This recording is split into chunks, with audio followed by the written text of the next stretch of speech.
The recent meeting in Kabarak between Mombasa Governor 001 Ali Hassan Joho and retired President Moi has caused quite a lot of jitters on the local political scene. But perhaps it has caused much more confusion than jitters, because Kenyans are asking, what's going on? Why is Joho meeting retired President Moi? What is the motive here?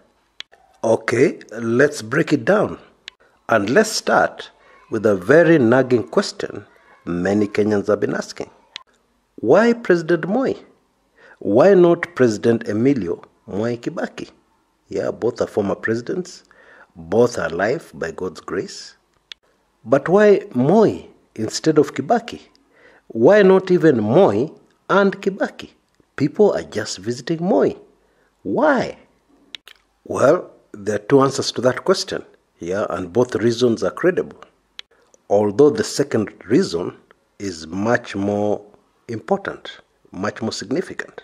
The first reason is that Moi Kibaki, former President Moi Kibaki, is not well. Indeed, Kenya's third president has not been well for a while. Is not in any life-threatening situation, yes, but sometimes his mind wanders, as we saw during the funeral of the late governor of Nyeri, Bwana Gachagua. Because you could start talking about the Building Bridges initiative, and then suddenly the former president starts talking about Laikipia.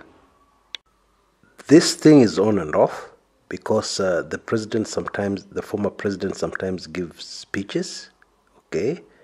But let me just leave it at that. The second reason is the tribal nature of our politics. Moi Kibaki cannot represent any constituents that cannot be covered by President Uhuru Kenyatta. Well, one would shoot back quickly and say, whatever constituents the retired President Daniel Arap Moi represents can easily be covered by our current Deputy President. Yes and no. No, because the DP, the Deputy President of the Republic of Kenya, has shown no interest in the Building Bridges initiative. If anything, his closest lieutenants have been fighting it. The best he has done so far is to pay lip service for it. Indeed, our Deputy President is rapidly earning a reputation amongst close analysts of Kenyan politics for giving speeches that don't make any political sense. What do I mean? What I mean is that he gives a speech in support of something. He gives a speech praising something. And then the next minute, one of those close to him, one of his foot soldiers, fires barbs, shoots at that thing he has supported, just contradicts the words which are coming out of the mouth of the Deputy President. In other words, his actions, the actions of our Deputy President, are sharply contradicting what he's saying. His actions and his speeches are direct opposites of each other. And in any case, it should be crystal clear that the Building Bridges initiative has the younger Moi, Gideon Moi, Senator of Baringo, and the older Moi, retired President Daniel Arap Moi, as the point men as far as the vast Rift Valley region is concerned. There is also another very important constituency that the retired president represents, and that constituency is called Old Money. Pesa ya zamani. Okay? Now in my private club 1999, I call it something slightly different. Almost the same thing, but slightly different. But hey, this is a public channel. Okay, let's just leave it at that. So this constituency that Daniel Toroitich Arap Moi, retired president, represents is very important in the Building Bridges initiative, which seeks to fight corruption, but at the same time bring all Kenyans together. When you understand that, then it becomes very clear to you, you'll never get confused as to why the visits have to be to Daniel Arap Moi rather than Emilio Stanley Moi Kibaki. Now, having said that, there's something else very important that we need to focus on so that we avoid getting confused. And I'm going to illustrate it in a very simple way. Now, let's say a visiting artist comes to Kenya, okay? Now, let's use a name that everybody will be able to recognize. Shakira. Yeah, Shakira comes to have a performance in Kenya. Now, that's the main show. Yeah, that's the main reason for the concert to be held somewhere in Nairobi. Let's say Kasarani Stadium. But before Shakira comes on stage, we'll have a lot of other performers. Yeah, most probably local performers. Nameless, Prezo, etc., etc. Maybe even Diamond of Tanzania. Because Kenyans love his music. I have to confess, I too love his music.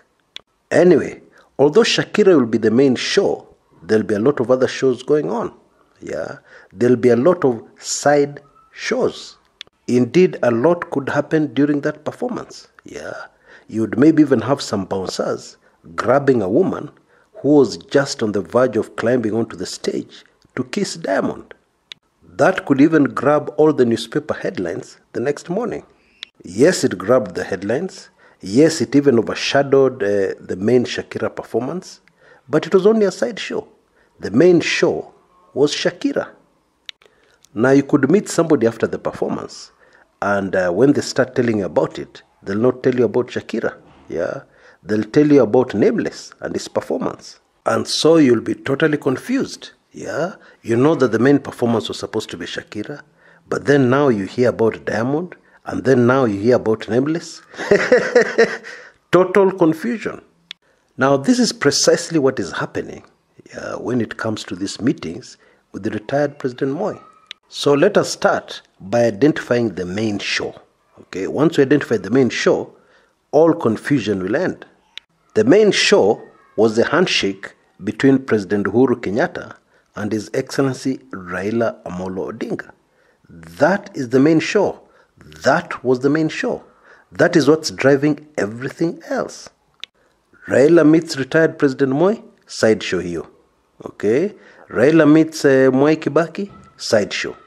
Ali Hassan Joho meets retired President Moi, side show. Now, having said that, the meeting between Ali Hassan Joho and Daniel Toroitich Arap Moi, in the presence of Gideon Moi, was very significant. It was a very significant sideshow. In my view, it was more significant even than the Raila Moi meeting, more significant than the Raila Kibaki meeting. Now I can hear somebody saying, Chris, get out of here. Who is Joe? Sawa, nimekusikia. Yes, I've heard you. Yeah. However, it is not the personality. It is the meeting. Now you have to be very careful about ignoring sideshows and categorizing them as sideshows which should be placed aside. Why? Because sometimes they tell us something. Sometimes they are a very important sign of something that is to come. Yeah, they point us in a certain direction of where a political wave is moving towards. And this Moi-Joho meeting in Kabarak is a perfect example. Now, may I quickly remind you that Deputy President William Ruto tried to meet Moi. The very busy Deputy President had an appointment. Yeah, that's a fact. And he traveled all the way to Kabarak with his entourage. And he was kept waiting, wait for this one, for over 3 hours. And finally, he never got to meet Moi. Conclusion, he was blocked from meeting Moi. That's the Deputy President of the Republic of Kenya. Yeah? And Joho didn't have any such problem. Joho, the governor of Mombasa County, not the Deputy President of Kenya, at least not yet, did not have any such problem. Okay, lesser known, much lesser known, was the case of Kalonzo Musyoka. Kalonzo Musyoka used his contacts, and he was told, ndio, mzee yuko. He was told, ndio, hata Gideon yuko karibu. And Kalonzo Musyoka rushed to Wilson Airport, hired a small aircraft, and flew all the way to Kabarak. And Gideon Moi met him on the tarmac. of the airstrip at Kabarak. And I'm sure Kalonzo Musyoka had a lot to say in his favor. Yeah. You know, other people answered the former president. I never answered the former president. The late Professor George Saitoti got angry at the former president, exchanged angry words. Yeah. I remained humble and loyal to Mzee Moi. Mzee Moi owes me, and now I need him. I need to meet him. Gideon told him, apana. I'm sorry, Your Excellency, former Vice President. Hiyo haitawezekana. I am sorry, it is just not possible. So even Kalonzo Musyoka failed. But Hassan Joho, the man has no problem. He meets Moi. No waiting, no being met at the tarmac with many stories. He got to meet Moi. Okay, let's translate all that into a language that can be understood. Preferably English.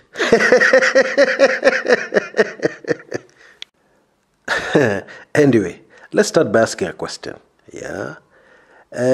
Assuming this was a show, a side show, yeah, who was it targeted at? Yeah. Okay, I'll not tell you the answer, but hold on to that thought for a minute. I'll tell you in a minute what the answer is. Now, shortly after leaving Kabarak, Ali Hassan Joho, governor of Mombasa, did not fly back quickly to Nairobi or Mombasa. Yeah, he stuck around. And at a function in Teiti constituency, yeah, close by, soon after this meeting, Joho spoke. And he spoke about the importance of national unity, bringing Kenyans together. There was absolutely no doubt that he was referring to other Kenyans who do not want to bring Kenyans together. Yeah, they're all about selfish ambition. They're all about their own ambitions. Bringing Kenyans together is an afterthought, yeah, which may never even be tackled. Who do you think Joho is referring to? Okay, again, I won't answer that. Hold on to that thought. I'm coming back to it in a minute.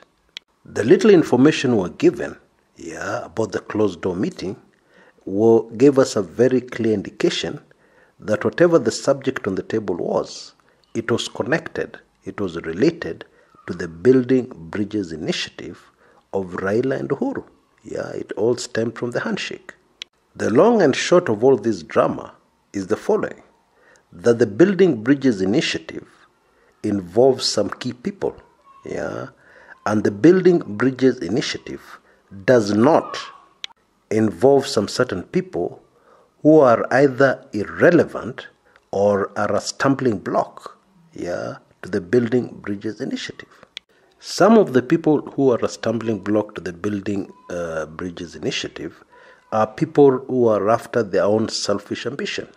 They want to be president in 2022, and their plans to be president in 2022 are a huge stumbling block to the Building Bridges initiative. One such person is a person who was blocked from seeing the president, the retired president, and that man is called Kalonzo Musyoka. Kalonzo Musyoka is not against the Building Bridges initiative. Yeah, that's very true. He has supported it. In fact, he started talking about peace meetings and handshakes long before they happen. So what's his problem? His problem is that he is not in the carefully well-laid plans of the Building Bridges initiative that involves some candidates who will bring Kenyans together. He's not in that equation. You see, bringing people together who are not together before is a very delicate process. You cannot lose focus and include everybody who wants to be included, especially when we're talking about politicians, because every politician comes in with their own ambitions in mind. Which means, wait for this one, the Building Bridges initiative, whatever anybody says about it, is building up to 2022 when it already has a lineup in mind. A very well thought out, yeah, and delicately constructed team, yeah, that will definitely win the elections, that will definitely bring Kenyans together. Now, in my view, and according to the information I have, yeah, the Joho Moi meeting was very important because it was a sign. It was a sign that things are moving in place to deal with a major obstacle to the Building Bridges initiative once and for all. And according to the Building Bridges Initiative team, not me, according to them, this single remaining major objective to bringing Kenyans together is based in the Rift Valley. And that is why they cannot be allowed to see retired President Moi, while Joe can be allowed, because Joe is in the lineup. That other person is not. It is as simple as that. You know, emotions are always there in politics, and emotions cloud judgment. And emotions stop us from seeing something which is very obvious. Because if you could put emotions aside, I know you can't, but those few of us who can, if you can put your emotions aside, and answer the following question.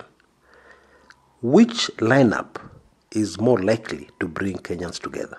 The lineup of Uhuru, Raila, Joho, Gideon Moi, retired President Moi, retired President Kibaki, etc., etc., or the Lone Ranger team Tanga of DP William Ruto? Which one of the two is most likely going to be successful in bringing Kenyans together? I won't answer that question. Just answer that question for yourself. Something else very important, to support my thesis. Who is Ali Hassan Joho's political mentor? It is Raila Amolo Odinga. Indeed, Joho cannot cough unless he first consults Raila Odinga. That's really what it is. So with all that information, you can now very easily put the pieces together and throw confusion out of the window. Now, in my latest very sensitive Club 1999 recording, I give further very sensitive, very explosive information that supports this thesis I've given you even further. You have all the details in front of your screens of how you can immediately become a member of Club 1999. But the long and short of what I'm saying about this sensitive recording, it unearths every hidden thing behind the Building Bridges initiative by going back to reveal things which happened in 2013, which most Kenyans are not aware of, and indeed things which happened in the just concluded elections, which even I was not aware of before. And it all comes together very neatly, so that you will never ever again be confused by any other meeting or handshake, because things will become very crystal clear to you, as they are to me right now. The final showdown in the Rift Valley is not too far off. But get this, it will not even be a showdown. There's no way it's going to be anywhere near explosive. It's going to be very significant, but it's going to be a whimper, the same way a very powerful man once exited the stage of Kenyan politics, a man called Charles Mugani Njonjo. He went out with a whimper. The same way a vice president called Josephat Karanja, went out of the vice presidency with a whimper. Very, very significant, but no explosion. No action. That's what it really is. Until next time, this is Chris Kumekucha.